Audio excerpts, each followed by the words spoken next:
Florida,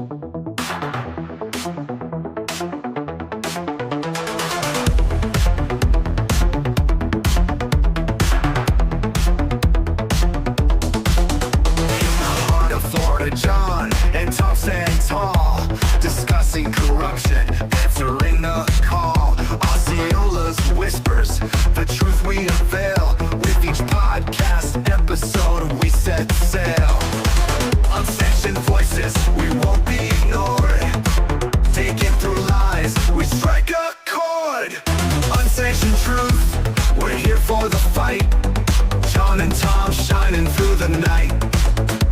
With every debate, we're raising the stakes, taking down villains for justice's sake.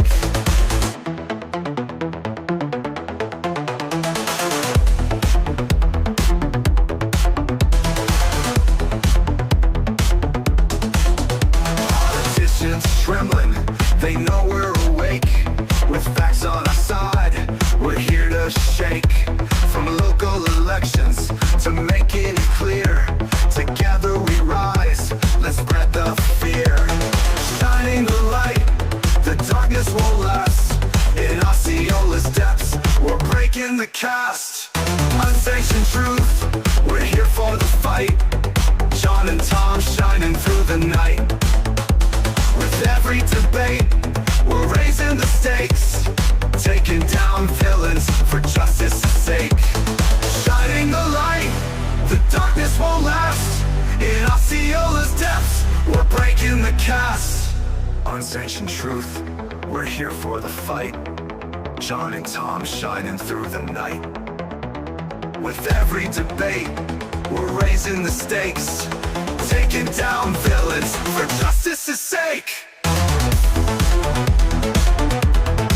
So tune in each week, don't miss the show. Jon and Tom will help you know.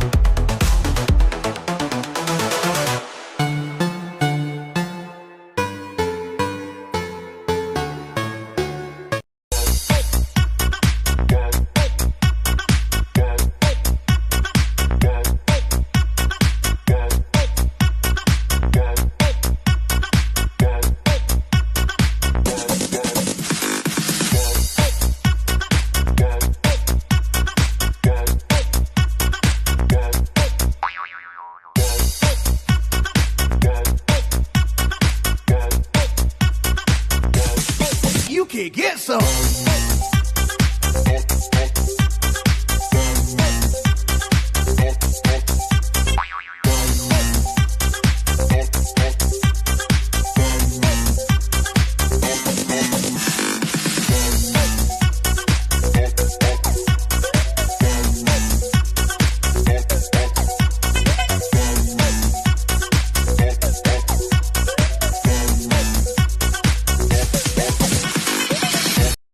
What's next for you? Are you sticking around? I'm sticking around. I'm in this for the long haul to fix this party and to continue building on it. You know, I have been the most accessible chair, crisscrossing the state, and everybody was in this with us. We were transparent about what the plans were.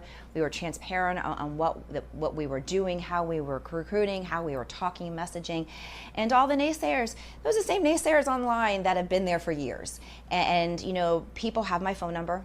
They can certainly call me up and say, here's an idea, here's a recommendation, here's a strategy. And that is still open and still an opportunity for anybody who wants to call and say, hey, why didn't we do this, or why should we do this instead? But we don't have time for finger pointing. You know, finger pointing has gotten us into a situation that every 2 years we change chairs. And what has that done for us? We are rebuilding every 2 years and never going to have a foundation to build upon. And so it is really important that there's steady leadership that understands of what needs to happen. Florida Republicans approve this message.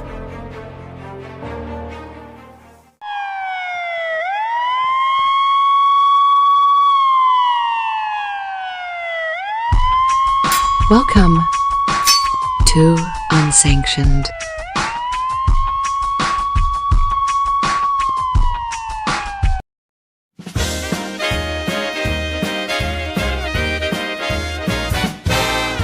There's a man in St. Cloud, his name was Nathan Blackwell. promised us a future but left us in a wreck. All eyes roll off his tongue, sweet like candy to our ears. Now the town is crying while the truth just disappears.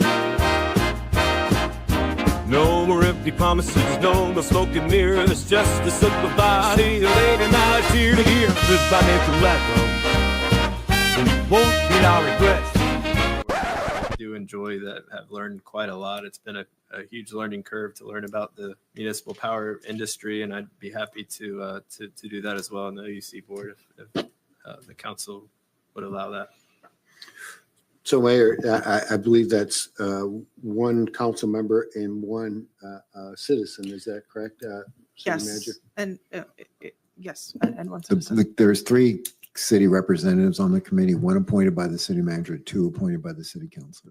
The citizen, if you want to call it the citizen position, is currently open on that. So do we appoint that one? You're going to do that when you do your. Well, I don't know when we're going to do that. We typically do that in January. Can we do that in January? February? I'm looking at the clerk because This one's a little bit different. This one's individual, so you can appoint it now. Okay. We haven't typically advertised for it. I would also offer that the previous mayor did state that if the council was interested, he'd be happy to serve as the resident since he's been on it for 8 years.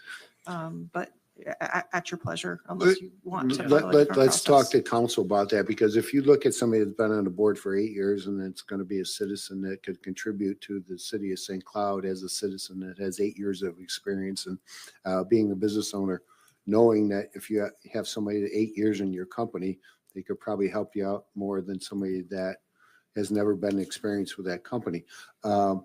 So as a citizen, Mr. Blackwell could probably benefit the citizens of St. Cloud, just my opinion, because of 8 years experience. But I'm certainly open to a concept of anybody that would like to have that position as a citizen, because again, it's a non-paid board. It's somebody that's doing it out of their heart for the help, not for the pocketbook. So 8 years experience, maybe that's a good thing that this council should think at, but open to anybody that can contribute as a citizen. Because again, as the mayor said, Mayor Robinson, we work for the citizens. So I open it up to the board for the council for discussion, if I may, Mayor. Yeah, Councilmember Gilbert, I agree with you 100%. I spoke with former Mayor Blackwell, and he expressed interest in this. And I guess that one of their main focus is the final solution of the power plant building, and he would like to see that through. So I definitely, I agree with that, with his nomination for that. Yeah. So, strike one, John. Strike one. Is that a woman's brooch that he has on his lapel? What is that exactly? I have no idea, but that is definitely. Is that like the Fred Hawkins police badge that he had on the? What was that? You know, So, it's strike even one. Gilbert. You know, he called him Mayor Robinson, and I don't know what Gilbert's doing with his hands the whole time. He puts out a word salad just like Kamala Harris. It's really fascinating to watch Ken Gilbert talk on that council. But yeah, Well, strike here's one, the, John. you know what I love is how they try to make it seem random. Oh, I think that Nathan Blackwell might have some interest in that. Actually, we had donuts yesterday, and he mentioned it over coffee that he wanted it. And listen, I want to break the myth here that Florida Sunshine Law has any application whatsoever in Florida. I might be the only elected official that has served in Osceola County over the last 10 years that didn't know what was going on in terms of these votes. You know, this is a choreographed dance. And clearly, Nathan Blackwell, I don't know why. What they don't want is a citizen that they don't trust on any of these boards to report back, to cause any problems. They need, especially when we're talking about huge amounts of development, which we're going to talk about on the show also. Yeah. It's all a choreographed dance. You're not watching anything live. It's as real as the WWE is. So just get that out of your mind. This is all choreographed. Also, didn't Chris Robertson and Mayor Blackwell have some kind of blood feud? Yeah, I mean, the last I had heard, he wouldn't shake his hand. He didn't like him very much. It was a very dirty campaign back in 2020, where the mayor was, well, Mayor Blackwell at the time was paying, what's his name, Petticini, to do dirt mailers on Chris Robertson. I don't know. Maybe it's all better now. I don't know. I mean, obviously they made up. He's like, oh, Nathan Blackwell's a great pick. He's been on there for 8 years. Look what he did with the streets in downtown St. Cloud. You know, if you want more streets like downtown St. Cloud, then you'll be happy to come and, you know, and make Nathan Blackwell. This was a perfect opportunity for him to put somebody else in there to go a different direction instead of going with the same old. Somebody who's been there for 8 years. Yeah, Mayor Blackwell. So what's the organization? OUC. It's the OUC board. OUC, which is the Public Utilities. Yes. Correct? Yeah. Okay, this is the light company. Yeah. Nathan Blackwell oversaw the selling of the water utility of St. Cloud, which was a generator of revenue. Yeah. Right? So that's the guy that you're going to put on the board for OUC? A guy who's going to sell out the county resources for the benefit of developers? I mean, that's the strike. That's the real strike in my book is that this was, you know, this guy also ran on. First of all, he I don't know, he's a chameleon of the first sorts, in my opinion. In 2020, he ran as a Republican who was going to stop growth, right? Yeah. And then the first thing he does when, you know, when he gets elected, number one, between 2020 and 2024, I know that he created this partnership with Fred Hawkins over the threat of being of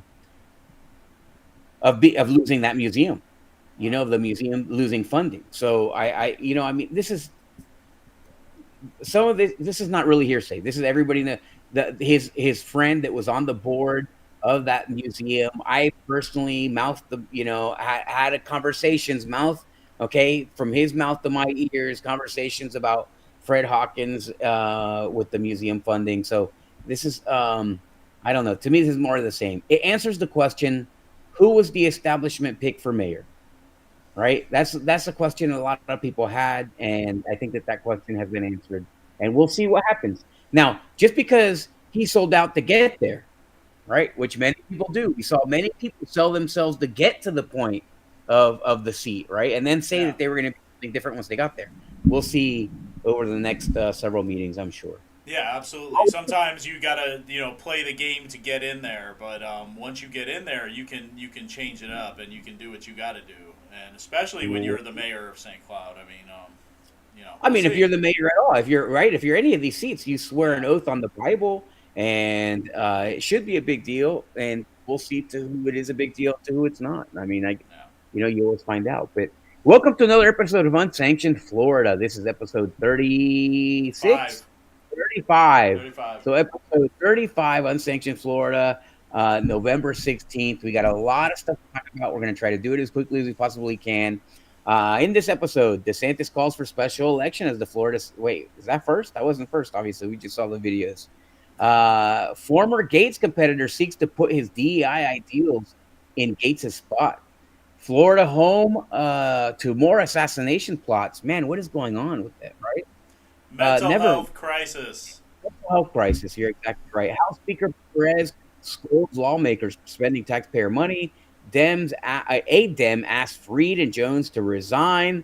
That video, man, how telling was that video? Of course, you know what? I think that Nikki Freed is the greatest Democrat chair ever on the planet.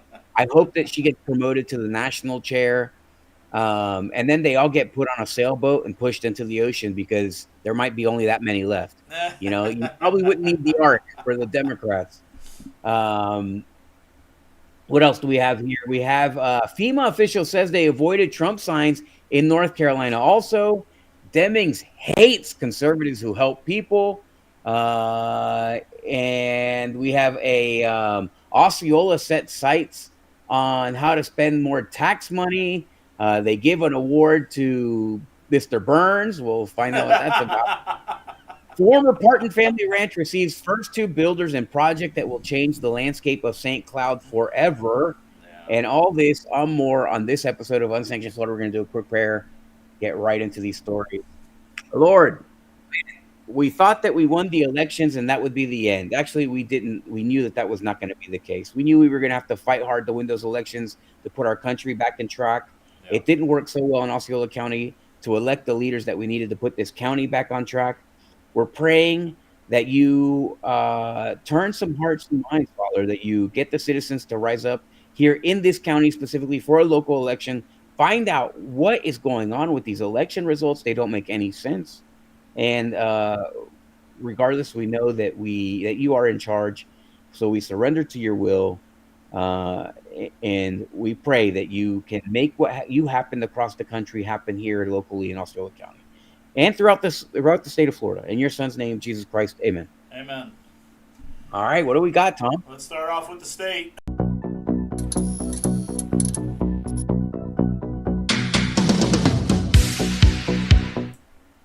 All right, John, so you said it.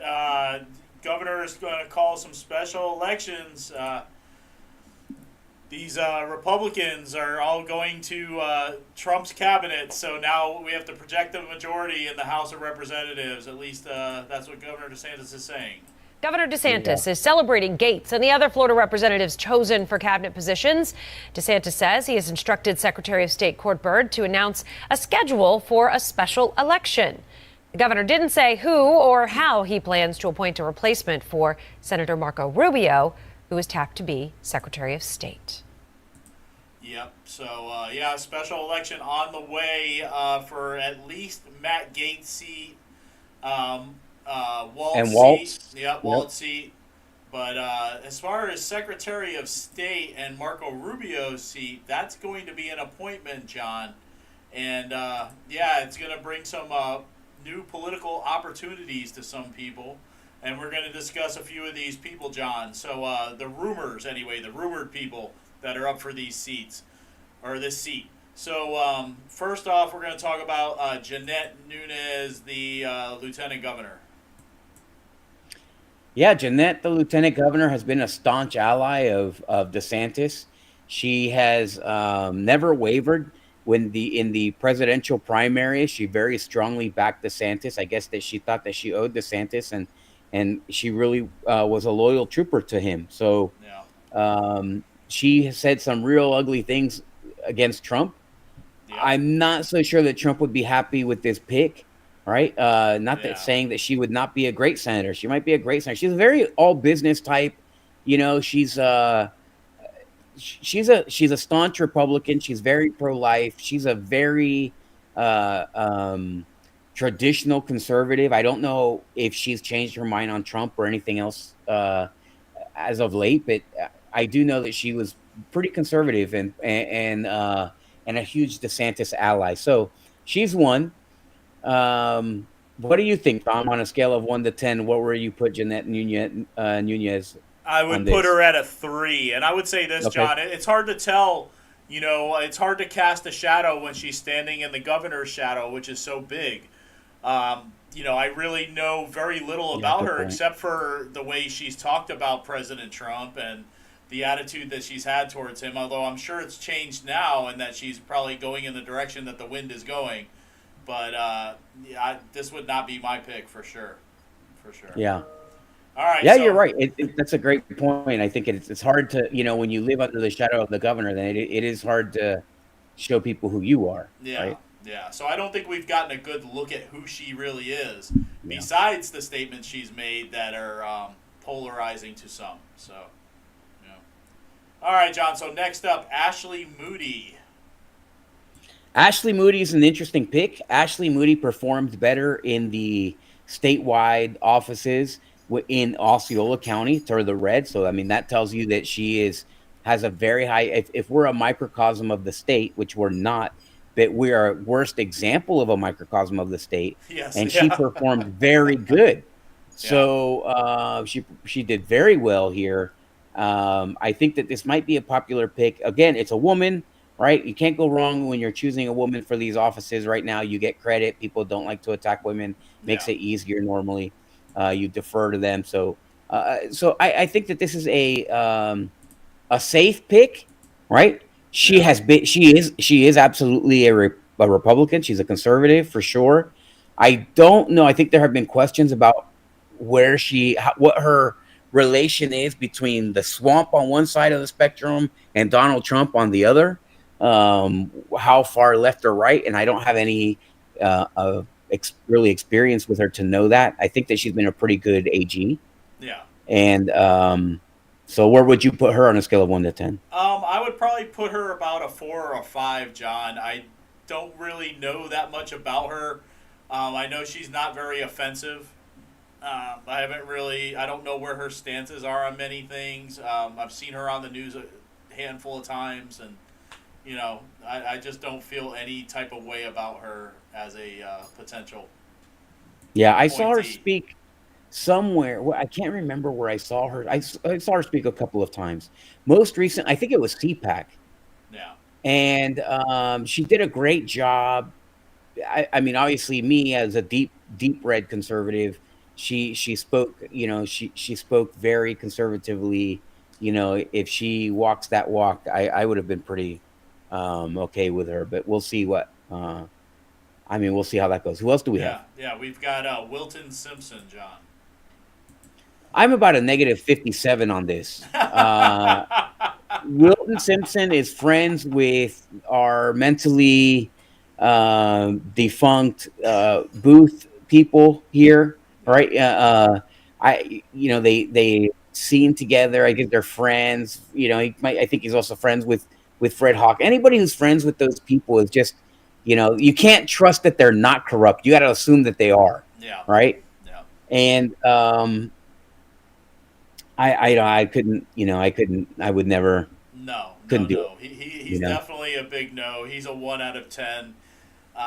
Never ever do I want to see Wilton Simpson be appointed to this seat.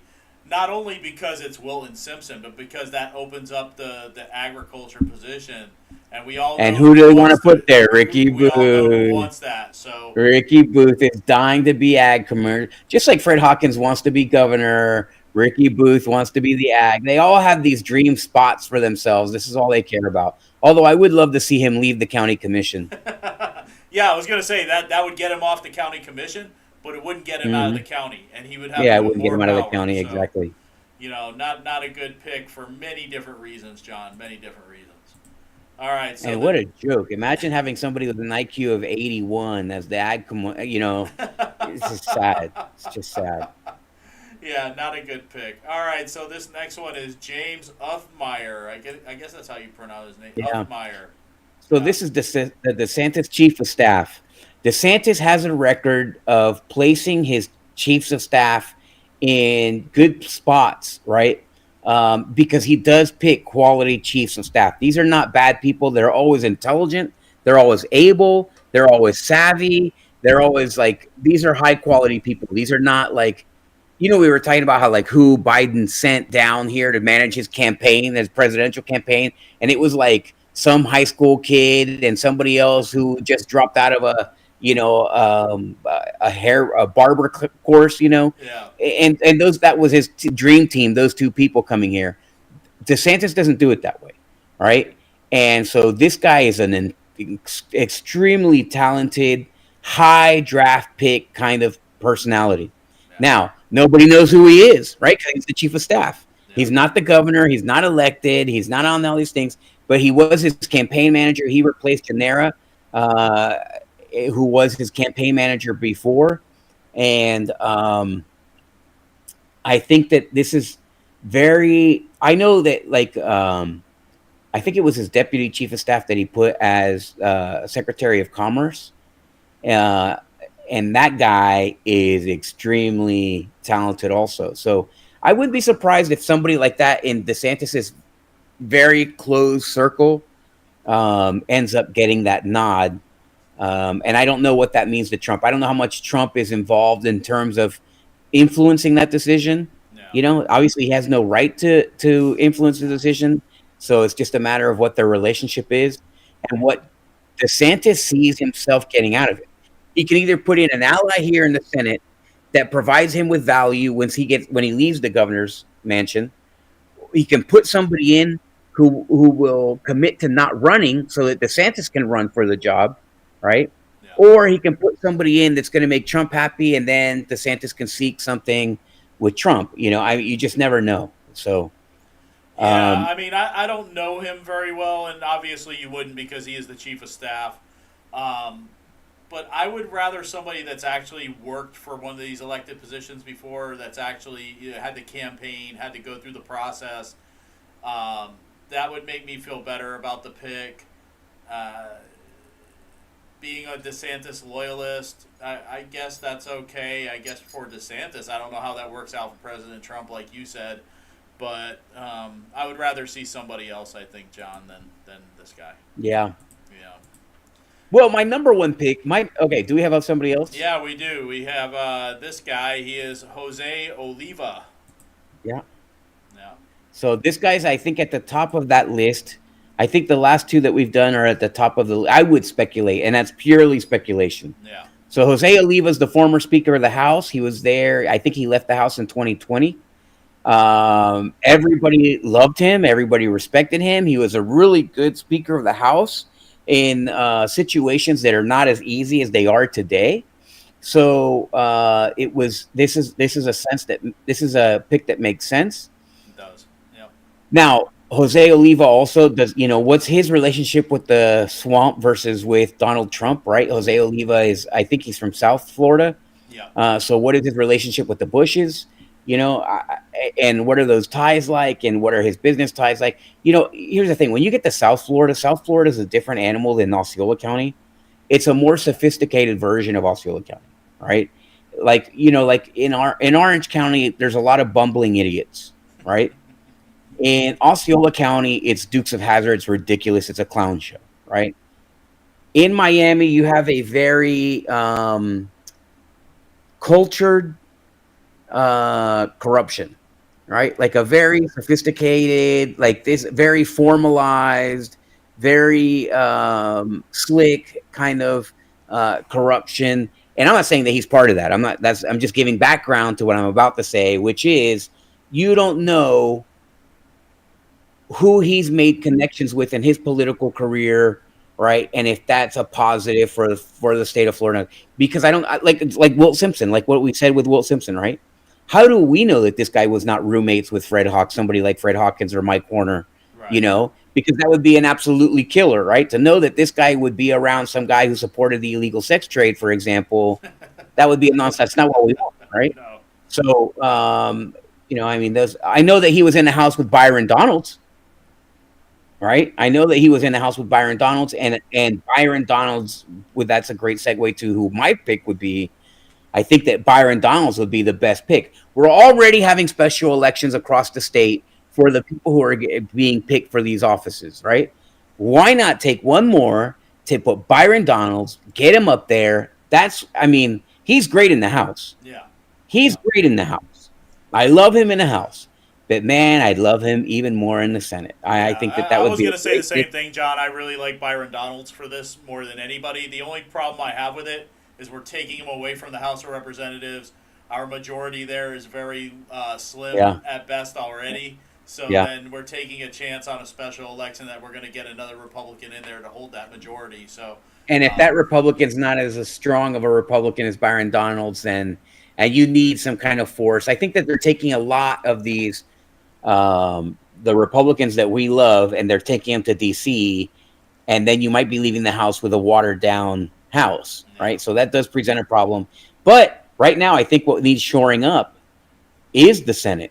Like you have Thune that just got elected there to the majority speaker, and I think a Rick Scott, Byron Donalds team for Florida would be really good. Yeah, I think we know that we have a lot of rhinos in the Senate, and we need someone to be up there to combat that. So.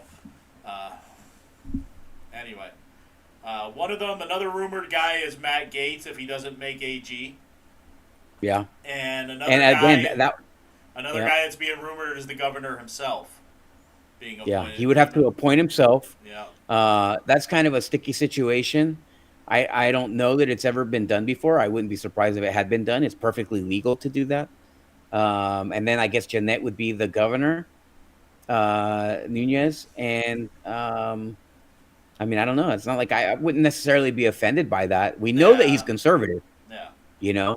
And I don't think that DeSantis would vote against Trump. I think that their agendas are aligned, So even if they don't get along anymore, even if they hate each other, even if they have something against one another at this point, right? I don't think that DeSantis would ever be like a McCain who would stab the entire country in the back, right, and vote to keep ACA, for example, right? Yeah, but He I wouldn't think be a if he Mitt was Romney. to appoint himself to this seat, it would be another bad look on Governor DeSantis. Yeah, it After would be. running for president, after just getting elected, reelected to be the governor, now he's going to appoint himself to the Senate. It's just another bad look for him. I think if he had to run for reelection as a senator, he would lose because people would have lost faith in him and his desire to actually help the state of Florida instead of help his own political career. So, Yeah, that's true. We'll I mean, see. but you have to remember, these are the same people that elected people like Fred Hawkins. Right? Like, I mean, so at the same time, you got to be, I mean, you still, supposedly, like if you look at the example here in Osceola County, I mean, you got to wonder, there's so many people that don't really care and they can get easily manipulated. And so, I mean, I don't know. I wouldn't be offended by the outcome. I think that might be a good outcome for Florida. My preference is Byron Donalds. I hope that DeSantis would stay as governor for his entire term, and then Byron Donalds will go to the Senate. You just never know. Yeah. I mean, I think that a Senate seat is a logical next step for DeSantis. I think that after he fulfills his obligations as governor, yes, absolutely, he can go to the Senate because Rick Scott did that. So, Let's see. Next up, we're going to talk about Matt Gaetz' seat. It is opening up, and unfortunately, a former primary challenger is considering a bid for that now open seat. Who could it be, John? It is the carpetbagger DEI guy, Aaron Dimmick, and there he is. He unsuccessfully challenged Matt Gaetz in this year's Republican primary for the 1st Congressional District. He is now considering a run for the seat again now that Trump has picked Matt Gaetz for Attorney General. I am taking a serious look at it and have already received numerous calls from constituents imploring me to run. Where are those constituents? In Missouri? Because that's where he lives. That's his home. Nobody's asking this guy to run. You know who's asking him to run? McCarthy is asking him to run. Yes. That's who's asking. That's who asked him to run the first time. Yeah, is McCarthy. That's what I was about to say. He was challenged, and this PAC that had ties to McCarthy was donating a ton of money to Dimmick when he was running against Gaetz. So, yeah, this guy is a propped up tool. He's not the real deal. No, he's a DEI guy. I mean, come on. But anyway, we are losing something special in Matt Gaetz, and I hope he does get this pick as AG because he's going to tear the house down, man. And this video here we're going to play real quick. It really makes the case. It's Molly Hemingway making the case for Matt Gaetz. Listen to this. Well, before you play it, no problem. But before you play it, here's the thing. Matt Gaetz and Byron Donalds are being positioned here, right? Either naturally or unnaturally for a Senate and governor role, right? If Matt Gaetz becomes the AG, right, and he's there for 2 years and then he leaves and he runs for governor in 2 years, he's going to run away with that. Right? He's going to run away with that job. It's going to be very hard. And I don't think that we would have like the two Godzilla sequence where you have Byron Donalds and Matt Gaetz running against one another. Right. I don't think that they would do that to one another. No. I don't know that they're super close friends. They may be great friends. I don't know. But certainly they're Oh, you know who would be a great pick for that Senate seat? Corey Mills. That's true.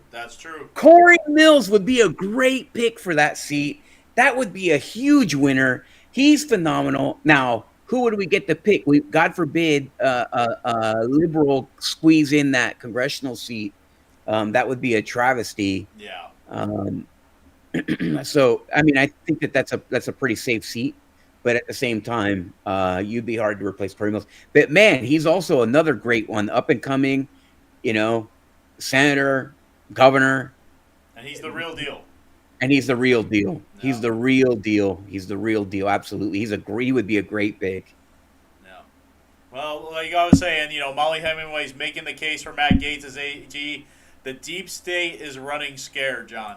Yeah, they're Was terrified. nominated for this position because we have a problem at the Department of Justice. For the last 8 years, they have run roughshod over rule of law in this country. They have prosecuted political opponents. They ran the Russia collusion hoax. And too many people in Washington, D.C. did not stand up against what was happening there. And many Americans are upset about it. Matt Gaetz is one of the most effective people at fighting that Russia collusion hoax and other information operations, whether it was the Brett Kavanaugh information operation, the Donald Trump Russia collusion hoax information operation, or the one that is referenced here, which is something that the FBI and Department of Justice, which hate Matt Gaetz, looked into and cleared him of any wrongdoing. The idea that this is about the issue is corruption. It's the Department of Justice's corruption, and people are sick and tired of people in Washington, D.C. doing nothing as these people tried to destroy the country and getting upset at someone who actually might root out the corruption there. We don't have a Department of Justice. We have a Department of Injustice, and that's why you get Matt Gaetz as a nominee.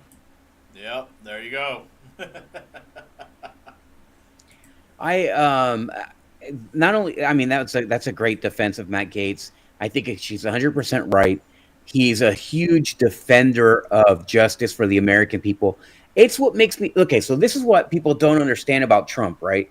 It's not about Trump. People are like, "Oh, Trump, he did this, he did that." Nobody cares. The reason they don't care is because what we care about is what Trump is going to do, right? Trump makes the country better, regardless. Matt Gaetz makes Congress better. It may not be as pretty, but it is better. And that's one thing that the majority of Americans, I think right now, that's what we can appreciate. We appreciate when people are doing things. Corey Mills, okay? Corey Mills is great because there's no controversy with Corey Mills. He's just an all-around great guy, right? And he's going to, I think he would be a great Senate pick. So I think that Matt Gaetz, this whole idea that Matt Gaetz, some people, I think that the Liberty Council said, "Oh, well, he's not morally qualified and he's not professionally qualified." What? I mean, did anybody at all who has a complaint about his qualifications remember the Joe Biden administration? His entire cabinet was essentially had to go into a closet. It was just random people. As long as you walked into a closet and picked out a dress you liked, whether you were male or female, that's how you got the job. And that's absolutely not the way we should be doing it. I trust Matt Gaetz to do the mission, fulfill the mission of the Department of Justice. I don't think he's going to play games while he's there. He's not going to be litigating any cases personally. So what difference does that make? Yeah. I mean, I think he's going to bring a lot of what we want as the people that gave President Trump a mandate. He's going to bring a lot of what we want to the table. And seeing some people pay the price for what they've done. So absolutely.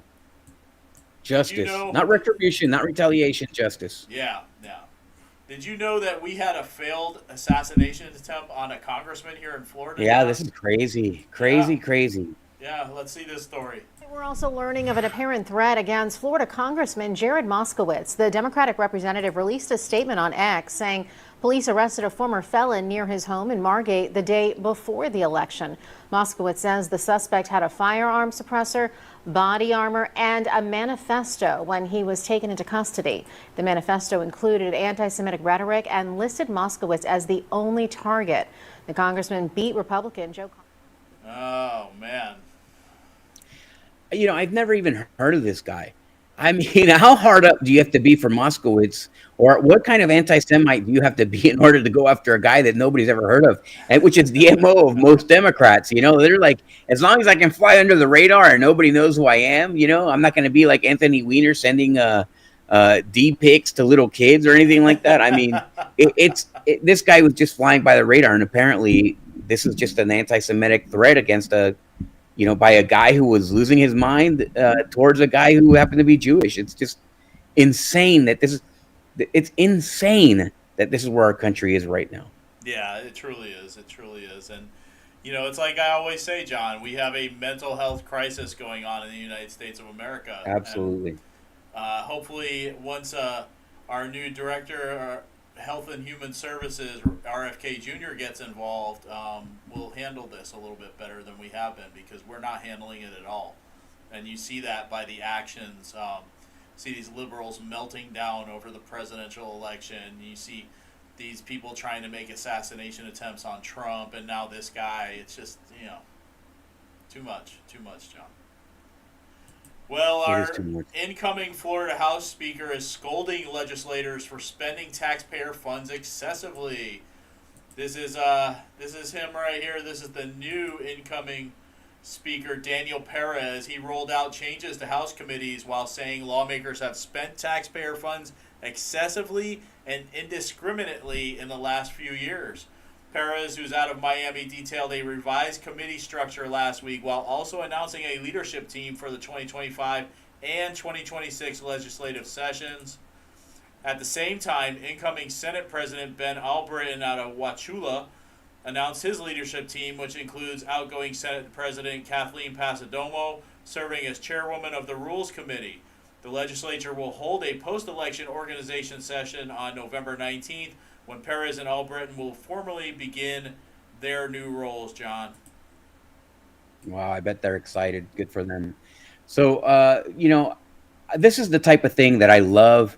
This is normally I would love this. I do have hesitation to celebrate Danny Perez. Everybody says that he's great. Everybody that I've spoken to says that he's a great guy, that he's great, and I don't doubt that at all. But he did spend $2 million trying to get Erica Booth. Have you seen that game Plants vs. Zombies? Yes, absolutely. Okay, so she's like she's a zombie in the game Plants vs. Zombies. The Republican Party spent $2 million trying to get her over the finish line. They ended up losing to a Democrat. They ran it again this time during the general, but nobody wanted to mess with her because Republicans hate Erica Booth, and for good reason. She was the most liberal Republican I've ever seen on the school board, voting to protect everything that conservatives hate, everything that is against parental rights. She's the worst member of the House incoming right now. The worst. I can guarantee it. Yeah. She is the worst. I don't know what her voting record is going to be like. She's going to do whatever she's wound up and told to do. But nonetheless, she's absolutely horrendous. And they spent $2 million doing that. So I think that there's a lot of room. I celebrate this, and I celebrate his new role. There's a lot of things that we can do.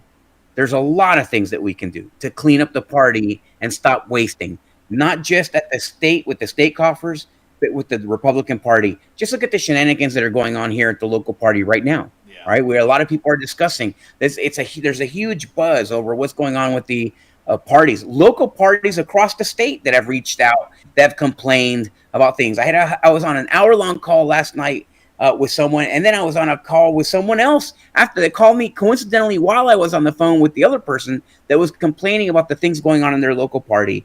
And that was, it's West Coast, Central Florida, Northeast. There's problems, right? Every corner of Florida, there's a problem with the party, and that's, as a Speaker of the House, he's got a lot. He doesn't have all the power, but he does have power, and he can really get the party going in the right direction by speaking to his people, speaking to all the representatives who are automatic members of OCREC, and getting them on board with doing the right thing, using their influence to do the right thing at the party level. Absolutely, John. Absolutely. Someone just messaged me and said we left out somebody in the Secretary of State or the Senate seat conversation. Laura Trump, who is an early favorite. Oh, you're right. Absolutely. So Laura Trump. So here's the thing. I think that this is great. That would be a great pick. That would signal more than just a great person going to the Senate. It would signal a great relationship at this point between DeSantis and Trump. Right, it would show confidence and teamwork. I think that would be a huge positive. The problem is, then who do we hand the RNC over to? Yeah. Because in case we didn't notice, right, like one of the promises they're making is that if you don't support Trump and his agenda now of the American people, then they're going to primary you and they're going to get you out of office, right? So if you don't have Laura Trump doing that role, then who can you trust? Because we had the person before that was Mitt Romney's niece. I don't even want to mention her name. Okay, but Mitt Romney's niece was basically giving a free pass for everybody to play their own rules. Yeah. Right. And then basically go ahead and be the blocker against Trump. at his own party, and we didn't need any of that. What we need is for our agenda to be supported by the people that we elected. Trump got a gigantic mandate. We need to make sure that we enforce that mandate, that he's allowed, that he has the opportunity to do the things that he promised Americans and the reasons that Americans voted for. Yeah. And so I think that it's a safe thing for her to stay where she's at. It's a safety thing for the benefit of our platform, of our conservative platform. If she does become senator, I would pray that he's got somebody else in mind to take over that RNC slot to ensure that the right thing happens there. Yeah, I couldn't agree more, John. I think it's a bad move just to take her away from the RNC, because the RNC, if you hadn't noticed, has performed 100 times better since she's been there. So, Yeah, it's actually performed. Yeah. Right. I mean, they did let Darren Soto get away with a free pass here in CD9. It's not that they haven't made mistakes.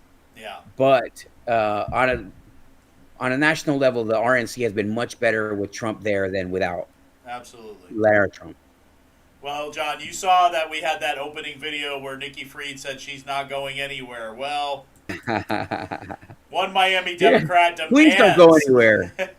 One Miami Democrat demands that State Chair Fried and County Chair Chevron Jones resign after this disastrous election. There she is in all her glory. In his resignation announcement Tuesday, a prominent Miami-Dade Democrat demanded County Chairman Senator Chevron Jones and State Chairwoman Nikki Fried resign after the election night bloodbath seemingly sounded the death knell of the Florida Democrats. Billy Corbin, a popular Democrat and filmmaker, also announced that he will register as an NPA because Chair Fried and Miami-Dade County Chair Jones perpetuate dysfunction that will continue for the foreseeable future. It is my sincere hope, if you have a modicum of pride or shame after last week's electoral bloodbath, you will resign from your positions as well. It's obvious to me now why the Democrats have been a virtual non-entity in Florida for a quarter century and lost so much ground in Miami-Dade. Wow. I mean, if she had any modicum of self-respect or pride or any of those things that he mentioned, then she wouldn't have been a Democrat to begin with. So, I mean, like, you're not allowed to have shame and be a Democrat. Listen, when you pay to see a man beat up a girl on TV, you don't have any shame. And that's exactly what Democrats are doing in our schools, in our bathrooms, in our realities, right? Every single day with this whole transgender nonsense. So they have no shame, and she's got no shame. And I hope that she stays forever. I think she's going to be just as successful next year as she was this year, and the year after, and the year after, and the year after. And we need to send her an unsanctioned MVP award. So, I mean, I hope that she stays. I noticed that she stopped using the Florida Panther in their logo the Florida Democrats. Yeah, they stopped using the Florida Panther. It's not that that's not clever or cool or anything like that. The problem is that there's no way that you can use graphic artists to get yourself out of a policy problem. Yeah. And policy is their problem. It's not the art. It's not the name. It's not the gimmicks. It's not even the chairwoman. It's the platform. It's the platform that we don't want. Americans don't want that garbage platform. It's hot trash, and nobody wants to hold on to it. Nobody wants it. Nobody wants it in their house. Everybody's trying to take the trash out, not bring the trash in. So, I mean, their platform is what has to go. And as long as they can't acknowledge the fact that America has gone beyond this woke nonsense, this woke garbage, then forget it. It's done. We don't want to have any race wars. We don't want to have any gender wars. We don't want people trying to break up our families. We don't want people attacking Christianity or Judaism or faith in general. We don't want these things. We don't want DEI. We don't want to be losing jobs because we're the wrong color, right? And we don't want people to get ahead because they're the right color, according to some liberal elitist who's probably a racist, in my experience. As a matter of fact, you know what? I got a text I got a message the other day from a liberal elitist who just sent me obviously it was in response to the show, She sent me a list of racist comments, right? She called me all kinds of different things, but it was all racist. And I was like, wait, you're exactly the liberal that I talk about on the show. It's like, so we don't want that. No. Well, I don't want any, I don't care. I'd rather have somebody be racist and be quiet than somebody be racist and be loud. And that's what the Democrats are. They're racist and they're loud about it, even though they don't call it racist. They never see fault in the things that they do. And the problem is, John, and it's just like you said, they've gone too far to the left. They're not going to make any ground anywhere until they get more to the center. Well, they don't have the economy. They don't have the social policy. There's nothing that they have. No. And if abortion was the only thing that they could win an election on, they ruined it because they can't even say when it's good or bad to have an abortion or whether you wish that the abortion didn't need to happen if you do support it, right? No. It was always like, no, abortion on demand, abortion as birth control. No, nobody wants that. Nobody wants that world that you're painting. No, not at all. Not at all. Well, John, remember we talked on that last show, I don't know if it was the last show or the one before that, about that FEMA worker that was avoiding houses. Yeah, that was on the last show and the show before. Yeah, she was avoiding Florida homes with Trump signs. Well, guess what, John? She didn't just do it here. She was doing it in the Carolinas, too. And she appeared on this podcast, and she was talking to the host about this. This is that woman. I was notified after I demobbed. The next morning, they told me verbally I was fired, but they never provided me anything in writing stating that I was fired. They all alleged that these actions were made on my own recognizances and that it was for my own political advances.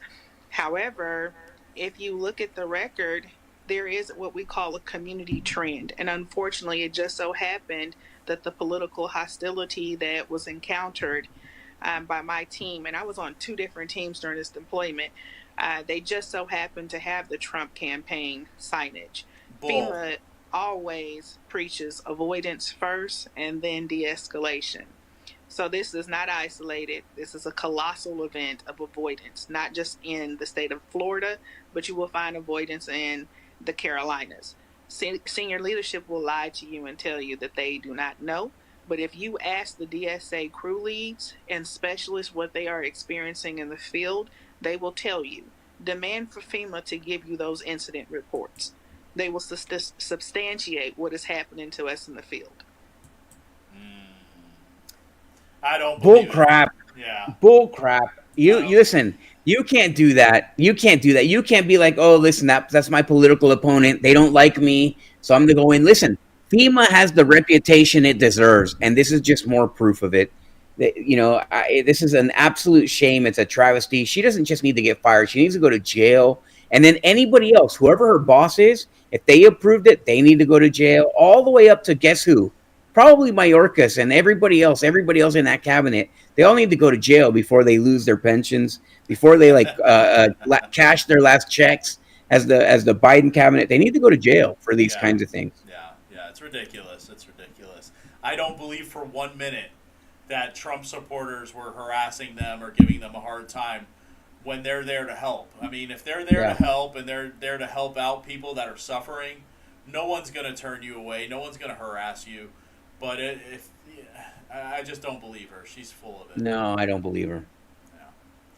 All right, John. So wrapping up the state, we're going to talk about Mayor Jerry Demings. He's saying Orange County may sue election supervisor Glenn Gilzine over $4 million giveaway. Here's the story. In Orange County's mayor and the supervisor of elections. The mayor and county commissioners are considering suing Glenn Gilzine over $4 million he spent from the county's budget on scholarships and training programs. As investigator Louis Bolden found out, the mayor could have state law on his side. Well, Catherine, we're going to tell you about that state statute in just a minute. First, these scholarships were supposed to be announced today, but the events at Jones and Evans high schools were canceled because of this controversy. And today, the incoming supervisor of elections is speaking out. What is your biggest concern going into the November election. When News 6 sat down with 5 of Central Florida's supervisors of elections, Orange County Supervisor Glenn Gilzine shared his concern about the November election. So I'll jump in and say long lines, and that's why I want everyone who's watching this to take advantage of our early voting sites and also our vote by mail.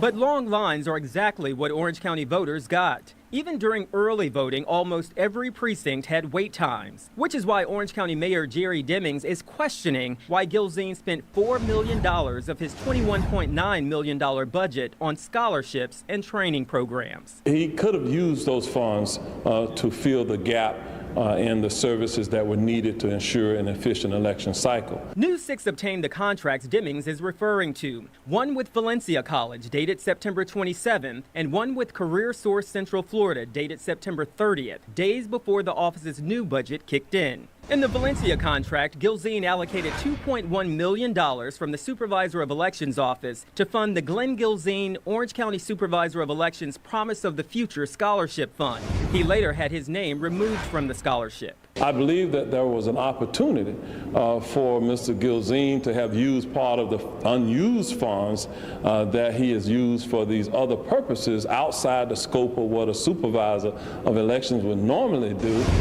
In the Career Source contract, Gilzine allocated $1.9 million toward 3 programs to help pay for training, certification fees, and job placement support.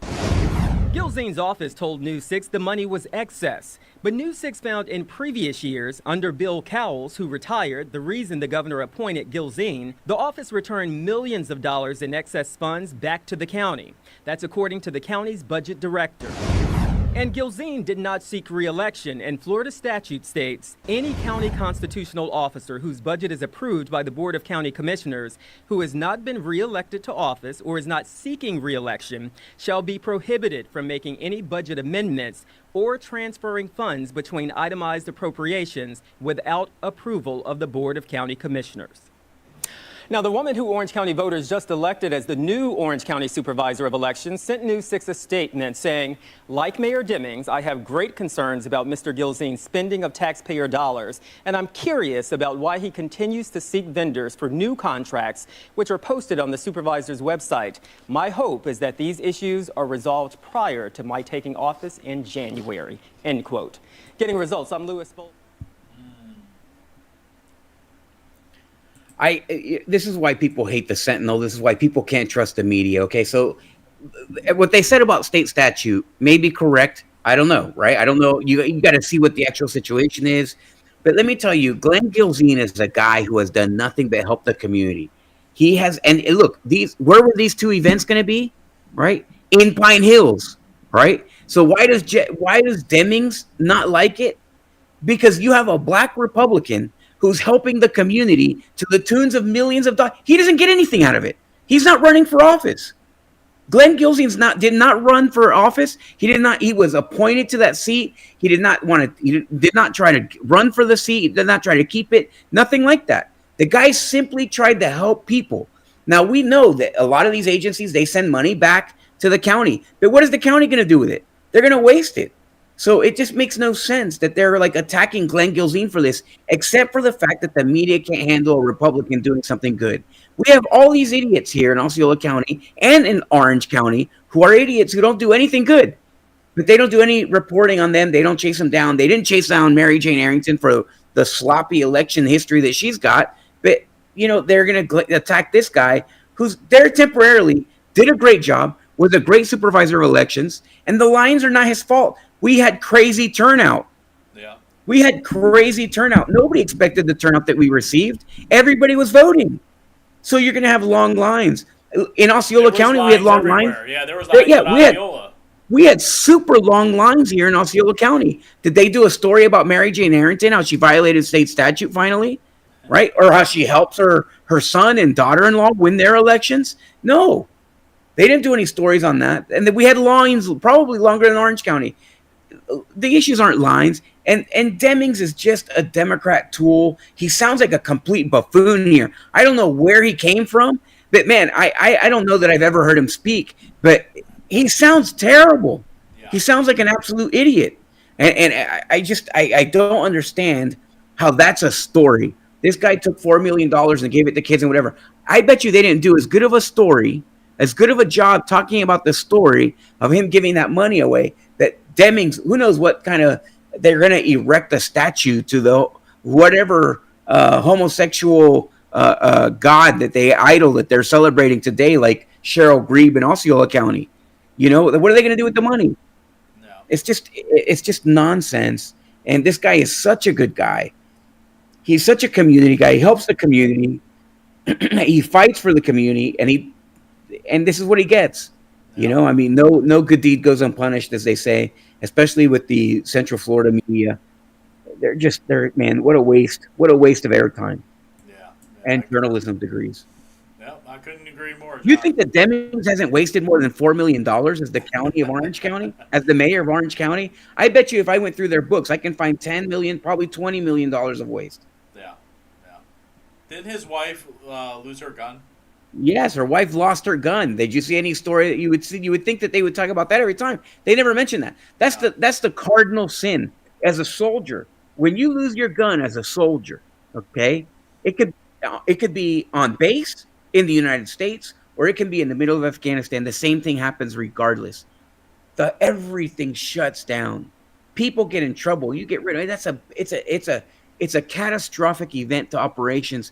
You never lose your gun. Okay, you never lose your gun. You don't lose things like that, all right? And there's so much of the training is about you having personal responsibility over your equipment and you maintaining control over your weapon at all times. And she lost her gun, and then she wins a mayor job. She wins a congressional seat. I mean, come on. This is DEI at its finest. You can lose your gun and then you continue on in your career like nothing. Give me a break. And her husband, she sounds intelligent. I know, you run for higher office. She sounds intelligent. He sounds like he's got to pull hay out of his teeth. You know, I just remember something he said in the middle there. It was fill the gap. Fill the gap. I want you to keep that in mind as we go into Osceola County. Come on, guys.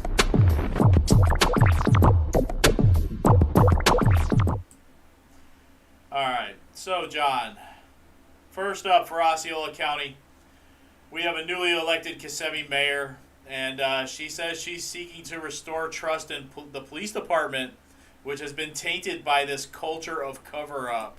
And there she is. We both know her, Jackie Espinosa, Mayor Espinosa. Mm-hmm.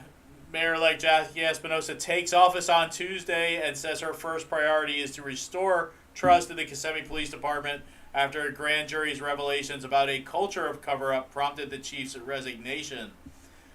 That is a very big priority for us, she said during an interview about plans for when she takes the gavel next week. Espinosa said she supports bringing back a civilian oversight board to help create a sense of safety and security for current and future city residents.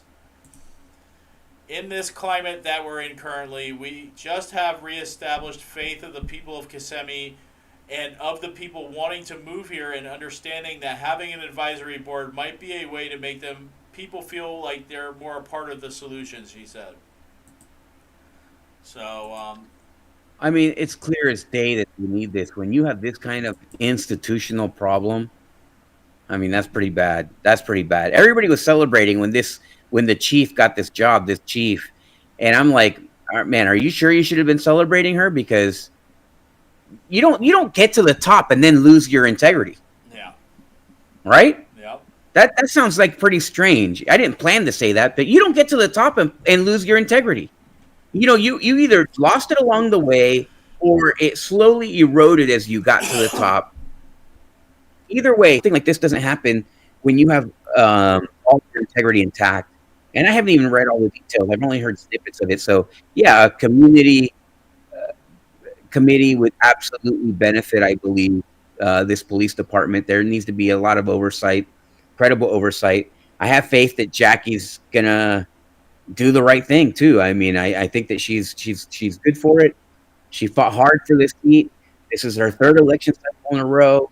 She has, I mean, she knows. I don't think that she got there. Same thing with Jackie, right? Just like you don't lose your integrity when you get to the top. you also don't stop fighting for the community once you do get elected. I mean, I don't know, man. Maybe that's not true, right? Because we talk about that example all the time. Yeah. So I pray that she fights for the community. I have every confidence that she will, and that she's gonna make this police department right. Yeah, I couldn't agree with you more, John. I think Jackie is the right person to do the job. We'll see if she's able to bring back the Citizen Advisory Board, as the Kissimmee Police once had a Citizen Advisory Board. It got eliminated during the pandemic. Something about a rule that Governor DeSantis had made about police advisory boards, and supposedly the new chief, Betty Holland, said that they didn't need that. Yeah, she's quoted as saying that they didn't need that. I mean, what idiotic of a statement is that? I mean, especially now that we know as much as we know. That's about what's the worst going on there. aging. That's the worst aging statement I've ever heard in my life. I mean, that would be like Hitler saying, no, we don't need healthcare in Germany. We'll just use ovens. It's horrendous. It's absolutely terrible. And this is abuse. This is abuse of the community you're talking about. And here's the thing: I'm not talking about the actual instances. I'm talking about the line, just the line, pretending like nothing happened. Yeah. And then you have this, and then you're like, oh, we don't need it. You're the reason we need it. Yeah. And it makes you wonder why she was saying that they didn't need it, and especially now that we know what we know. Yeah. But it's pretty bad. Yeah, it's kind of crazy. But yes, John, a lot of these people, they don't have any integrity. That's how they get to the top. But with Jackie Espinosa, there's a difference. I know she has integrity. She does, and I'm hoping that she's a good able person. To clean that up. Yeah, she is a good. She's a good person, and she doesn't need to be bought and sold. And it's not about money for her. It's not about fame or any of these things. This is, a woman on a mission. Right, number one, I think that's pretty clear. It's a woman on a mission because she has been fighting for this for a very long time. She cares about her community. I'm sure it also has something to do with a little bit of pride because she's been fighting for it, and they've been fighting so hard against her, and and now she's there. I hope that she doesn't do the Peggy Choudhury route where she fights hard, she gets there, she fights a little bit, but then they threaten to get her out, even though, I think it's harder to threaten Peggy. It's harder to threaten Jackie because Jackie has her own wealth and everything, and she doesn't need them like Peggy does, right? Yeah. So, I hope that she stays true, and I'm sure that she will. I'm 99% sure that she will. Yeah. Well, the city of St. Cloud also, John, swore in a new mayor and new council members during their city hall ceremony. And here's a little clip from that. There's Robertson with his mom and dad, Paul with her mom, and Mr. Urban with his wife and daughter. The only one who gave a speech during this was Jennifer Paul, and we have a little clip from that. When I vowed to run for office 1 year ago, I was grieving the loss of my father and trying to make sense of life. As you can imagine, it was very challenging, but after much prayer and reflection, I knew it was the right time to take the next step in my community involvement. In the beginning, I was scared to put myself in the public eye due to the scrutiny most elected officials face. However, I was more determined to grow in my uncomfortableness and take a chance of ensuring there would be genuine leadership representing all the constituents in the city of St. Cloud. I want you all to know that I was intentional about running this race on the foundation of family roots that have been here for generations. Proven results of my experience having already been involved in advocating for residents and my love for the St. Cloud community that I grew up in. As a result, history has been made today. The significance and magnitude of being elected the first African American in 113 years served on the St. Cloud City Council is beyond words and long overdue. 113 years is far too long to go without a council member from the Black community who has valuable perspectives and different lived experiences. 113 years is far too long to go without some kind of representation from each culture who have worked, built, and contributed to making this city what it is today. It's taken 113 years, and I'm ready to bridge the gap.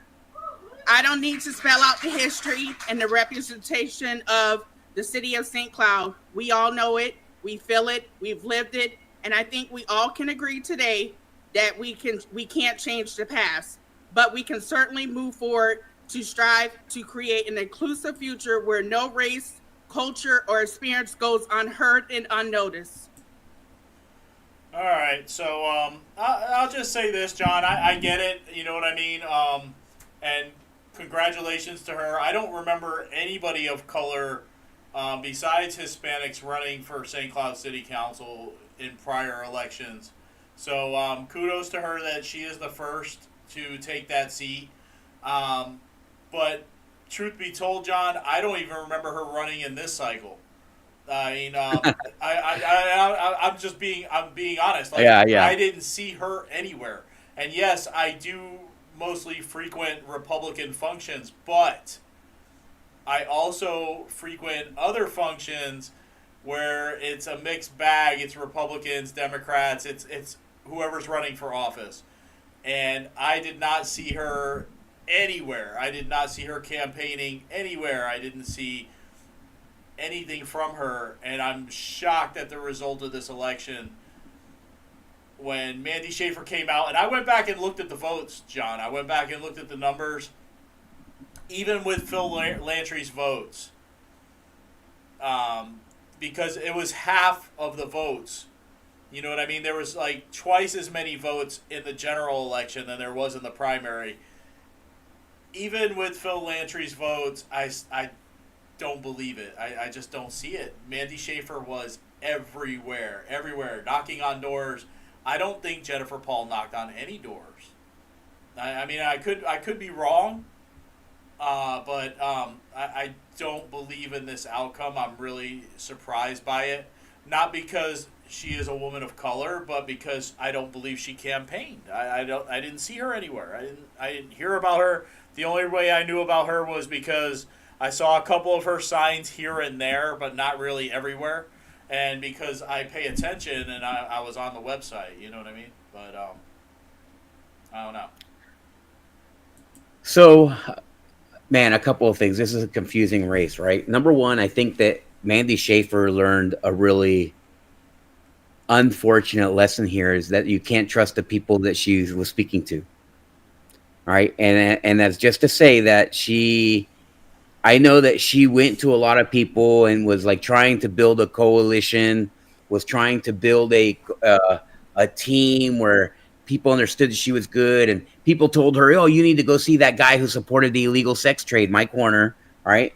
You need to go see him in order to, you go talk to him, because if he doesn't support you, you don't win, and whatever.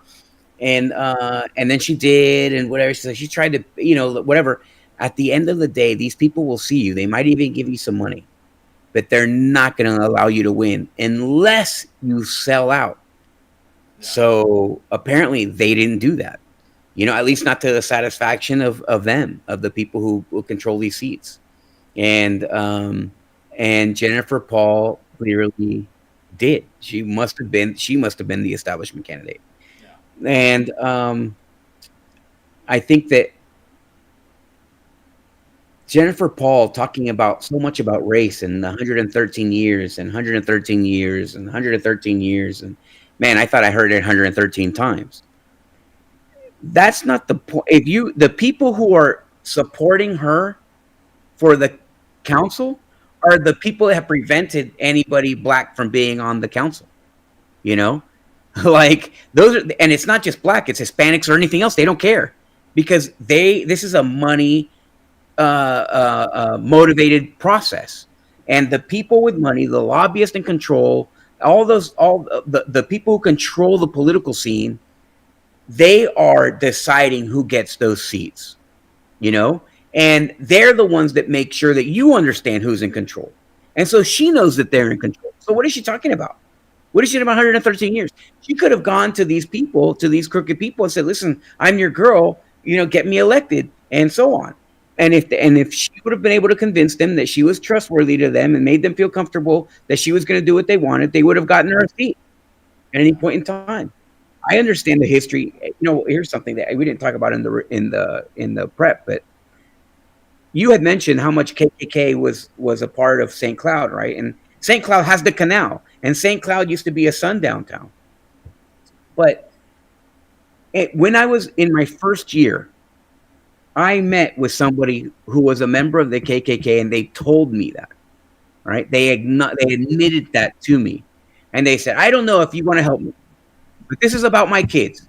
And I went to so-and-so and they didn't want to help me. And I went to so-and-so and they didn't want to help me. And I went to so-and-so and they didn't want to help me. But I'm literally I'm at my wit's end about what's happening to my son. And I'm going to go and get my biker gang. And we're going to go there and we're going to do this. And this is, things here." And he kept saying, "I'm not this, but they are this, this, this. I'm not this, but they are this, this, this," right? It's to me, what difference does it make? You're friends with them. You're all this, you're doing the same. You're in the game. What are you talking about, right? And I'm using disguised words here, right? So, but he acknowledged it and he admitted it to me freely, and he was like, "Listen, I'm at my wit's end. Listen, the American people care about something very deeply: their families. The American people care about their families, and when they see their families are being victimized, they take it very personal, and they don't know where to get help. And this is what builds coalitions. This is why Trump is so strong. This is why he got the popular vote, because it wasn't Trump who built the coalition. It was the Democrats who built the coalition against themselves. And Jennifer Paul's entire speech is going to build a coalition against her. We don't care about your race, Jennifer. We don't care about your hair, okay? Which clearly is unnatural. We don't care about any of that crap. Nobody cares. I don't care how you paint your nails. I don't care if your toes are painted. I don't care. Nobody cares about your crap. Nobody cares about your personal feelings about whatever and why you run, whatever. What we want is to know that you're going to do right. That's what everybody wants. Yeah. We just want to know that you're there to do the right thing. And then we won't care if you're black or Hispanic or anything else. Some people might, but not the majority. So if you're going to make a 113-year speech, say, you know what? For the first time in 113 years, you're going to have a St. Cloud City Council member who's going to fight for this community, for everyone in this community, tooth and nail. That would have been a better speech. I'm going to sit up here and I'm going to vote for the people of St. Cloud. I'm going to fight for the people of St. Cloud the way they've never been fought for ever in the history of St. Cloud. And it doesn't matter if you're black. It doesn't matter if you're white. She just basically told everybody, "Well, I'm here I'm here to represent the blacks." I mean, come on. It's 2024. You're the only one talking about race. Yeah. I mean, nobody else cares. And I get it, because, growing up in St. Cloud, I remember what it was like back in the day, even when I was a kid, back in the late 80s, the early 90s. I mean, it was, there was still those types of folks in St. Cloud and around St. Cloud that, I get it. I get it 100%. But, like you said, it is 2024. We don't really need to rehash all that stuff and talk about 113 years. I mean, that's going to be your identity. I get it. But don't make it about that. Make it about what you're going to do for the community, how you're going to improve St. Cloud. I mean, does she think that we don't know that she's black? You know what I'm saying? Like, we know you're black. We see that you're black. I know see it. I know that Angela Eady was helping with her campaign and helping to run it. I know Angela Eady is a Mike Horner candidate. So, yeah. Anyway. All right. This is a dishonest business. No. And instead of getting up there there's no surprises.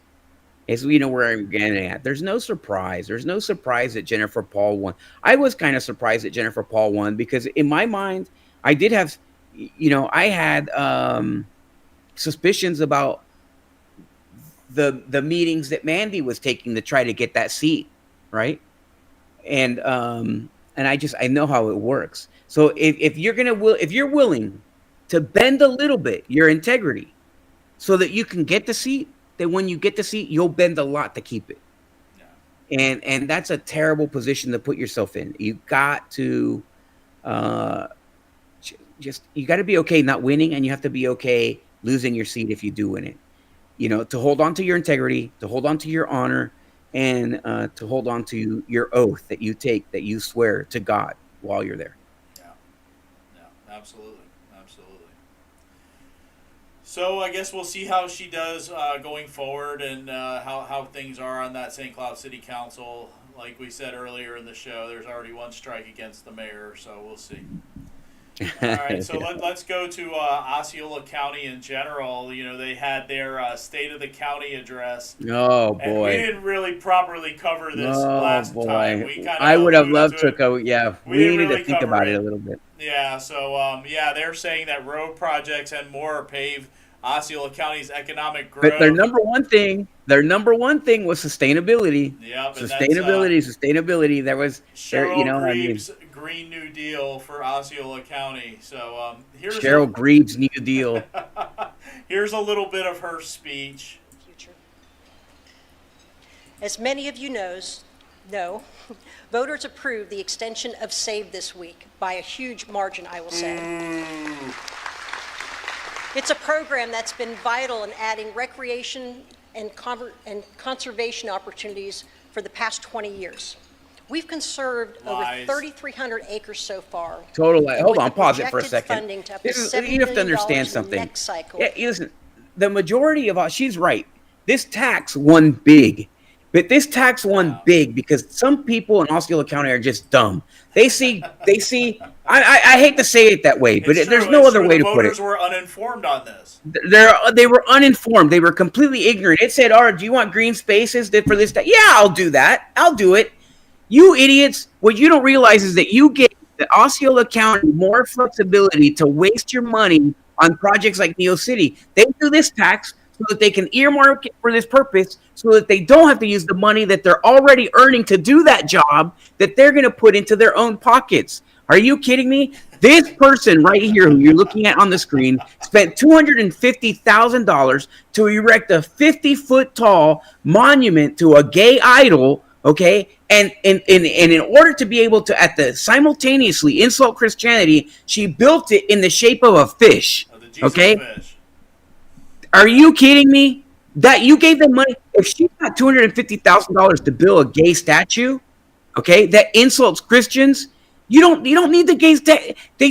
We have acres, tens of acres over here in District 3, which was supposed to be a park for decades, and they tried to sell it to a battery factory, to a chemical plant, okay, a chemical plant on the shores of one of the biggest lake in our county. Okay, which would have polluted that lake. They tried to do that. They preserved with the same for a park.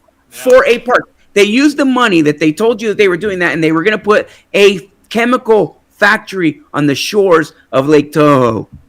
Okay, why do you believe it? I mean, wake up. Wake up. If you voted for that, then you're just not smart. I hate to tell you. I hate to be the one that gives you your report card and it's got a bunch of disappointing grades on it, but you failed. You failed. We need to do immediately a recall on all these people. So Cheryl Greaves' New Deal is basically going to end up being more 50-foot tall statues to gay idols. That's all it's going to lead to. And anybody who voted for it is just has no idea what they're doing or talking about. They have no business voting for that if they did not understand what it was, and you don't have the background that you need to make a good vote. Not the vote that I agree on necessarily, but you better at least conscientiously make the vote. And I don't think that anybody did. Nobody understood that. Who's going to give money to these people? There's a lot of people, but it would have been the opposite. 15% of the entire population that would have given them money because they like them, or she's their realtor. She just got hundreds of thousands of dollars in that Kmart deal, by the way. We will continue to protect our natural resources. Stewardship and They haven't yet. sustainability also relate to fiscal practices. And for the third time in 6 months, the county received Okay, pause it. This is another thing here. This is another issue here. Their fiscal policy, here they are slapping themselves on the back saying that they got upgraded by Moody's. This is why they're getting upgraded by Moody's. Again, you need to understand these practices, okay? When you have a business, and you have a business that, let's say that your business makes $1 million a year, okay? Or you have $1 million, your budget is $1 million, let's say. And then you make $2 million of revenue every year, okay? So your costs are your annual budget is $1 million. Your revenue is $2 million every year. Now, because of the way that your business is set up, you don't have to spend any money. Okay, so you get $2 million, $2 million, $2 million, $2 million. It doesn't matter how good you are. It doesn't matter how efficient you are. It doesn't matter what your performance. It doesn't matter how you satisfy customers. You get those $2 million no matter what. You don't have to spend any money to make that happen. It just happens automatically. Okay, that's the government. That's Osceola County. That's all of the local governments. Okay, they get their money. They're pulling taxes. It doesn't matter how good they are. It doesn't matter how well they do. They get the tax money regardless. In Osceola County, because it's growing so fast, their revenue is increasing and increasing and increasing and increasing. They're getting way more revenue that they can even spend. They can't spend it all, which is why Ricky Booth built a football field with his to put his face on it, okay, to cause nightmares across St. Cloud. And this is why Cheryl Grebe built a giant gay fish. Okay, because they don't have a method in which they can spend this money appropriately, nor do they have the talent to do so appropriately. So that's why they're being upgraded by Moody's. It's not because they're good at their money. It's because this county is growing so fast that they have money in bounds. They're swimming in it. They're swimming in money. And you guys just voted to raise your own taxes because they're not doing the job with the money that you already paid for them to do with it, which is the green spaces. And now you just created a tax so they have more money and they have more flexibility with how they spend it. Oh, God, Lord Almighty, please. We're praying to wake people up. Just this week, Moody's issued 2 upgrades, highlighting continued confidence in the county's financial position. Incorporating the concept of fiscal sustainability into our long-range community planning is another county benchmark. Osceola County's landscapes, from lake to hope. She can't even read. She can barely read 2 sentences. It's on a teleprompter. She needs to have it tattooed on her forearm. I mean, she can't even read a couple of lines. Do you not know what you're going to say?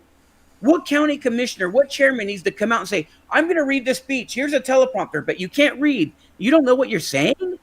I mean, is this the first time you're looking at it? It probably is. I'm sure that Don Fisher didn't write. I mean, knowing her, it probably is, John. It probably is.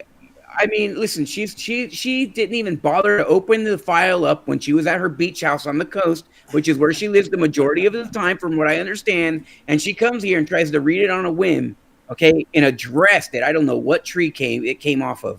But just this is horrendous. It's green. It's green. She's wearing a green dress. What does that tell you? That's like those, have you ever seen those conspiracy memes where it's like, they're making like hand gestures or whatever. And it's like, when they're telling you something, you got to believe them, right? No. She's telling you something. She's a greedy, corrupt politician. That's why she's wearing a green dress. Yes, absolutely.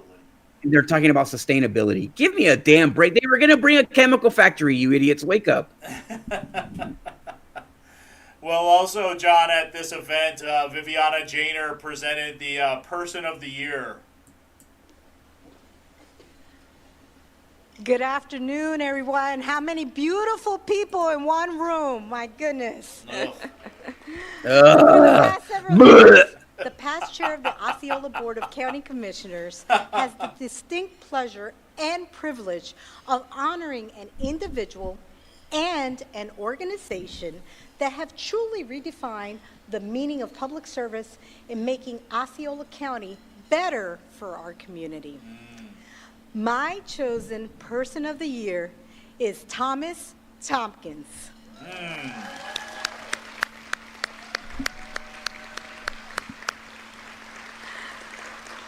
Many of you know them as I know him as I do as Tommy. And Tommy is the many of you know him as I do, the guy who owns me and sells me. He paid for my seat. He handed me my seat. I went and I had to meet with him in his house that looks like a throw-up scene from a Getting High in 1970s hot flashback of an acid trip. I mean, this is a grotesque scene. This guy must be sick, and that's why they're doing it. But this is disgusting. Listen, I'm not going to say anything else about this. In fact, let's cut this segment short. I want to kill this segment already. Do this. Go look at all of your politicians. Go look at all of your politicians' financial reports and see whose name comes up there. Do a search for this name, Tommy Tompkins, Thomas Tompkins. Do a search. You want to talk? Finally, I'm glad that they put it in the public. It wasn't us. It wasn't Tom and I. Okay? The county did this. The county put him up in public. The county put his picture up during a county thing. So we have the right to go and talk about who the people are and talk about the event that they created where they're celebrating this guy. Go and look at the financial reports of all the politicians in this county and see this guy on their check. This guy has been writing checks. This guy is connected with Mike Horner. Mike Horner's connected to the illegal sex trade. I'm not making connections there. They're there. They exist. You know Mike Horner supported the illegal sex trade.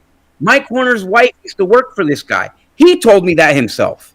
Okay? Mike Horner works with this guy, okay, to make all the politics happen. He may deny that, but whenever they have been working together for a long time and they're friends, okay? He told me that they were personal friends and that they worked together for a long time. He said that out of his mouth. Okay, so here's what I'm telling you. Go and find this guy in the financial reports of all these politicians, and then you'll understand why our county is the way it is. He has a gigantic house. He's a huge wealthy guy. How did he get wealthy? He's a developer. What has happened to our county over the last several decades? Okay? So you figure it out. Go do your own investigation. They celebrated him. I'm just saying, who is this guy? Do a Google search. Find your politicians, your favorite politician's political report. If he's on that political report, that politician is not as good of a friend to you as you think they are. No. Let's move on to the next segment. Get rid of this old tag. I can't stand. Listen, I'm super familiar with people like that. Okay? They try to buy you and sell you and whatever. They're constantly trying, you're a commodity as a human. And if you're not somebody who has anything to offer, you're not even a commodity. You're your fodder. Okay? You're cotton on the plant. You're not even fodder. You're nothing. You're not even a shirt. You're nothing. You're a raw resource. You're like a bunch of swine in a pen. Okay, you're a bunch of cattle in the field. That's all you are to people like this. Yeah. He's in my opinion, real life Bond villain, from what I hear. In my opinion, yeah, absolutely. I'd love to talk about some of the personal conversations that I've had with people and so on, but I'm not going to do that. But I just do this, okay? If you think that there's somebody in the community, he didn't give to me, by the way. I went and I asked him. I had a conversation with him, right?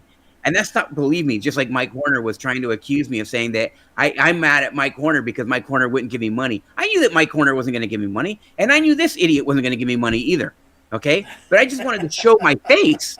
I was going to show my face because I'm a man. I'm not afraid of these bastards. I'm going to go put my face in front of yours, and I'm going to talk to you, and I'm going to show up, okay? Just like everybody else does, because I'm not owned by anybody, unlike all these politicians in Osceola County. All right, John, and finally, home builders pay $14.3 million for the first lots in Waterland. And here's a picture of a home, a beautiful home, probably going to be cheaply built, but anyway.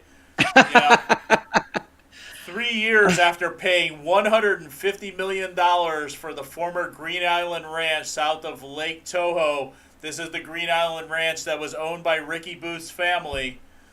Developers Gentry Land Company and Wheelock Communities have lined up the first two home builders for Waterland and plan to break ground in early 2025. Lennar Homes paid $7.76 million for 204 lots in Founders Corner, the first Waterland neighborhood, and will build on lots ranging from 40 to 60 feet. Texas-based Perry Homes closed on 143 lots last week for $6.5 million and will build on lots ranging from 50 to 60 feet. Now, Reed Berlinski, who is he owns, which one was that? Which one does he own, John? Do you remember? He owns Gentry Land Company. Gentry Land Company, right. But he's also, the other people is Wheelock.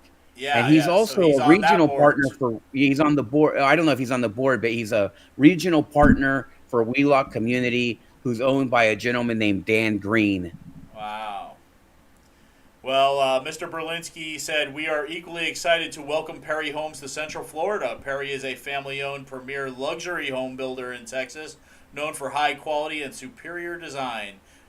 They are very selective where they build, so we are honored to our vision of Waterland aligns with their values. Now, the Founders Corner neighborhood just off Canoe Creek Road will have 847 homes and 213 townhomes, along with a neighborhood center with a community pool and cabana, a dog park, a playground, picnic pavilions, a large lawn area, and, of course, pickleball courts.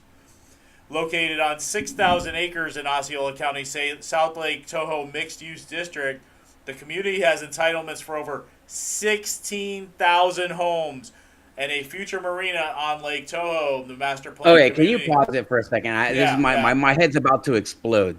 So, listen, first of all, if you're watching, we haven't said it. Normally we say it earlier in the show, but please like and share the show. Now, right? It's a little bit late, but like and share the show. We have a whole bunch of people watching. That's why I said it. We had a lot of people across all these different channels, and I just said thank you for a while. I wanted to say thank you for watching, but let me get back to this. This is the Partin family land, okay? Yeah. It was, $100 and something million. It was several thousand acres. This is going to change the landscape of this county, not just St. Cloud, of the entire county, forever. And this is what this is all about, okay? This is why the Partins, why you have two booths, one in the State House, one here. That's why they're fighting. That's why they're going to spend millions of dollars to control these seats, because they're using all these municipalities to make it easy for them, okay, to use your resources as a citizen of Osceola County to make themselves rich through these development actions. And you need to be really smart about what's going on. If you just moved into town, okay, it may be great. You may be enjoying your brand new house from one of these custom builders, all very nice. We're welcome to Osceola County. We're glad you're here. Okay, you're going to enjoy that, the traffic here. Just wait till you get on John Young Parkway at 3:30 and you'll move back to Texas or wherever the hell you came from. Okay, but the bottom line is you need to start being aware of all these things and who all these characters are and what's going on in this county and start participating, because it can only get worse. You're going to be the first owner of a home in Waterland. You're going to be the first person pissed off about the traffic around you or the lack of services that you're getting, because there's nothing but a bunch of Dukes of Hazzard-like characters in charge of the county and the city governments. So get yourself ready. Pay attention to what's going on. This development here is going to be a subject of a lot of talk and a lot of debate for 10 years. Okay, so I just wanted to bring that up. This community, Waterland, is about half the size of the city of St. Cloud by itself. Crazy. It is going to create the biggest traffic nightmare you can imagine. If you think it's bad now, just wait. And the turnpike entrance, because they're planning their turnpike entrance just for this community. This isn't how nice. How nice that you can put in a turnpike entrance just for a community, and it so happens that that property is the former property of the family of a county commissioner and now a state representative, right? And they're great friends, and we're supporting the other county commissioner who's a total buffoon and corrupt guy too, who's the chairman of CFX. Yeah. Okay, this is a lot of, That's why they're building the Southport connector the way they are. That's why they're building. That's why you can make that happen. Waterland. But this Waterland Turnpike entrance isn't going to come online for many years. So we're still years down the line before this Turnpike entrance comes in. So they're talking about starting to build it next year, 2025. So all these people that buy into this community now are going to be added to the roadways. To get to the Turnpike, they're going to have to come up Canoe Creek to Old Canoe Creek, and they're going to add to that traffic nightmare that we already have there. It's just going to be. And why is it? Why didn't they build roads to service all this new development that they knew was coming, that they were bringing? Because of another project called Neo City. You may have heard of it. It's basically where our county commissioners had a party and they lost $350 million plus Okay, I don't know if they got drunk together. I don't know what happened. They were camping, they got high, and then poof, the briefcase of $350 million disappeared. But that would have been money better spent than what they've done at Neo City. Yeah. So, that's why that's why we can't have roads. Yeah, this development is going to change St. Cloud forever. It's going to be massive, big giant nightmare. They say that there's going to be 5.3 million square feet of office and commercial, 700,000 square feet of industrial, and 400,000 square feet of civic use. And they're trying to make you believe that that's going to keep all these people within the community. That's not going to happen. There's no jobs there. Even if you have office and commercial, they're going to be Didn't we buy jobs with $350 million? I thought that's what those $350 million were supposed to do, bring jobs. That's what it was supposed to be. Oh, But those 140 jobs. Yeah, They're already filled. Was it 140? I thought it was 110. About, something like that. Something like that. But anyway, yeah, Waterland is going to be an absolute nightmare, John. It's going to be terrible. But also, Reed Berlinski just popped into my head there. Reed Berlinski is a friend of former Mayor Blackwell, and Reed Berlinski was the one that former Mayor Blackwell was trying to give a sweetheart deal to back around 2019, I believe, 2018. They were trying to sell a parcel of land at Stevens Plantation for development, and the mayor was going to cut a sweetheart deal for Reed Berlinski. It got out there, I think, because of Chuck Cooper, that nixed the deal. But anyway, yeah. So he's a Was friend. it as good as Brandon Arrington's $10,000 deal for Osceola Arts? I don't know if it was that good, but yeah. Reed Berlinski is a friend of Ricky. He's a friend of former Mayor Blackwell. I'm going to have to get used to saying that, former Mayor Blackwell. And, he's making a lot of money off of Osceola County. Outrageous. Yeah. Outrageous. Yeah. Here's the thing. The development is not listen, we all want homes. We all want jobs. Of course, people are going to want to come live here. This is a great spot to live in. If you take the county government out, then this is a great place to live, right? We're in the center of Florida. We're less than an hour from the beach, right? For multiple beaches.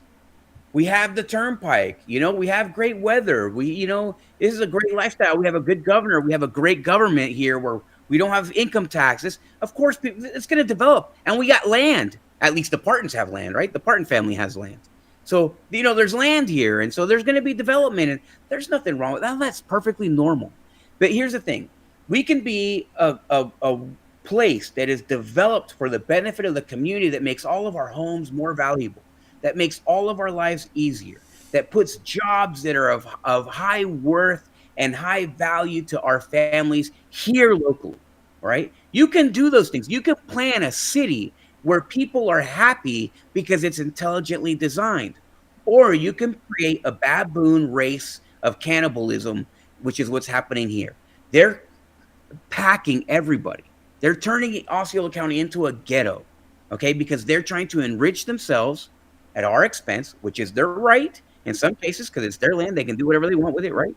But then they're using our tax dollars to do it. That's the problem. That's the part that's not okay. Okay, if you're doing it yourself, if Ricky Booth said, you know what, I'm going to take this piece of land, I'm going to build a neighborhood on it, right? It probably looked like the House of Pigs, like the Three Little Pigs types of houses, the first one that was built. But nonetheless, he can do that. That's his property, right? You can do that. Go out, you get your permitting, you go do whatever you need to do, make it happen, change your zoning, etc. Okay, but they're doing that by buying political seats. Okay, they buy the political seat. Then, because they own the political seat and they're full of people that have no integrity whatsoever, they get all of the ducks in a row so that they can do that. And they're using fake money to make it happen. And then it does happen. And then they have real money as a result. Those were my resources as a taxpayer. Those are Tom's money and resources as a taxpayer and yours. So, and that's happening throughout the state, really. People are taking advantage of it, and this is not new. I'm just pissed off about it because I'm at the age. This is not new. It's happening, but we should be able to fix it. And we should have a community that has a great potential for future, a great future of potential, that we can't do it because we have a bunch of idiots in office who don't care about that at all because they're all leaving. Some of them don't even live here anymore. Some of them already have homes that they bought elsewhere. They already live there emotionally, if not physically. So these are the things that we got to square away. These are the things that we got to square away. And as citizens of Osceola County, as citizens of Central Florida, there's a guy named Matt Welder. I don't know if you ever see his social media stuff, but the guy's talking about the same stuff out there in Hillsborough. Okay, the guy's talking about the same stuff out there in Hillsborough. So this is a travesty to happen to so many people. And what they do is they create the traffic, and then when you're in traffic for 3 hours a day, this is going to be the least of your concerns. But it can't be. It needs to be your number one concern if you intend on leaving something for your child. Absolutely. All right, John, that's the end of the show. We've come to that time. It's an hour and 45 minutes. Wow. Okay. Well, I already did the diatribe. So thank you so much. God bless you. Thank you for watching. Please like and share. It's a long one tonight, exhausting. It's also late at night that we're doing this. So this is a new time. We don't normally play at this time, but we have more people watching right now than we've had in a while. We were throttled by Facebook. We got dumped out by Facebook. We had a whole bunch of complaints made about us. It was the same people that were complaining. And then we get on the show, and now our numbers are growing back to where they were. Hopefully, we'll be back at 25,000 people soon. And so please like and share the show. Share with your friends. Share with like-minded patriots. At the end of the day, it's all about us sticking together to make sure that we make good things happen, like the election, at least on the federal level, right? We made that happen together. That was not the parties. You got to know, right? That was not the party. If the party did not exist, the same result would have happened because patriots were pissed. Now it's time to remain pissed. Make sure you get into action. Make sure you join your local party. Make sure you're a force of positive change for your community. And make sure we do all the right thing. Keep our integrity intact. Let's make sure we're doing the right thing and we're helping each other out, okay? Thank you. God bless you. On behalf of me, former school board member John Arguello, my great friend here, Citizen Tom Lord, thank you so much. Also, reach out for us. We got some swag coming in from the show. So we got like all kinds of tumblers, whatever, blah, blah, blah, t-shirts, unapologetic patriot t-shirts and whatever. So if you were like the last show, we didn't do it this time. I would have liked to. We celebrated our 250th episode of Unsanctioned America. Was that last night or a couple nights ago? Yeah, so we still have some swag for that. So let us know. Like and share the show. Get back to us. If you ever want to appear on the show, let us know that also. Thank you. God bless you. We'll see you again next week.